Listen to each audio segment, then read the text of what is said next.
প্রিয় দর্শক, আসসালামু আলাইকুম। কাছে দূরে যে যেখানে বসে আজকের গুরুত্বপূর্ণ ভিডিওটি দেখছেন, সবাইকে জানাচ্ছি আন্তরিক মোবারকবাদ ও শুভেচ্ছা। তো সোনালী ব্যাংক সঞ্চয়পত্রের নতুন নিয়ম 2023 সম্পর্কে অনেকে জানতে চান, তো আজকে ভিডিওটি তাদের জন্য। তো চলুন যাই, শুরু করে যাক।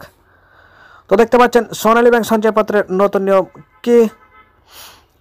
সোনালী ব্যাংক সঞ্চয়পত্রের নতুন নিয়ম অনুযায়ী একজন ব্যক্তি আয়কর রিটার্ন দাখিলের প্রমাণ ছাড়া সর্বোচ্চ 5 লক্ষ টাকা পর্যন্ত সঞ্চয়পত্র ক্রয় করতে পারবেন। এর বেশি পরিমাণ সঞ্চয়পত্র বিনিয়োগের ক্ষেত্রে অবশ্যই আয়কর রিটার্ন জমা দেওয়ার প্রমাণ দেখাতে হবে। এছাড়া সব ধরনের সঞ্চয়পত্র মিলিয়ে সর্বোচ্চ 50 লাখ টাকা পর্যন্ত বিনিয়োগ করা যাবে। মানে আপনি সর্বোচ্চ 50 লাখ টাকা ইনভেস্ট করতে পারবেন, এর বেশি কিন্তু আপনি পারবেন না। তো চলুন দেখে নেওয়া যাক বর্তমান সঞ্চয়পত্র কিনতে কী কী লাগে। সঞ্চয়পত্র কিনতে লাগবে আপনার 2 কপি ছবি, জাতীয় পরিচয়পত্র, নমিনির ছবি 1 কপি। নমিনি বলতে আপনার অবর্তমানে আপনার টাকাগুলো কে তুলবে সেটাই হচ্ছে নমিনি।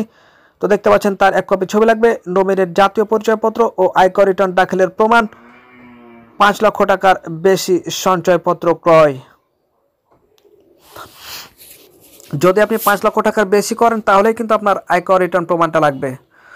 তো আপনাদের বহুল একটি জিজ্ঞাসিত একটি প্রশ্নের উত্তর আমি দিয়েছি যে অন্যর ব্যাংকে জমা রেখে নিজ নামে সঞ্চয়পত্র কেনা যাবে কি না।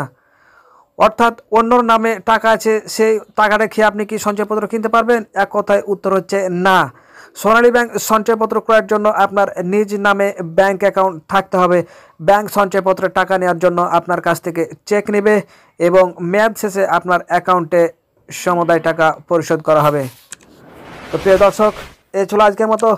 ভিডিওটি ভালো লাগলে একটি লাইক করেও আমাদের উৎসাহ করবেন এবং পরবর্তী ভিডিও সবার আগে পাওয়ার জন্য চ্যানেলটি সাবস্ক্রাইব করে আমাদের সদস্য হয়ে যাবেন। আল্লাহ হাফেজ।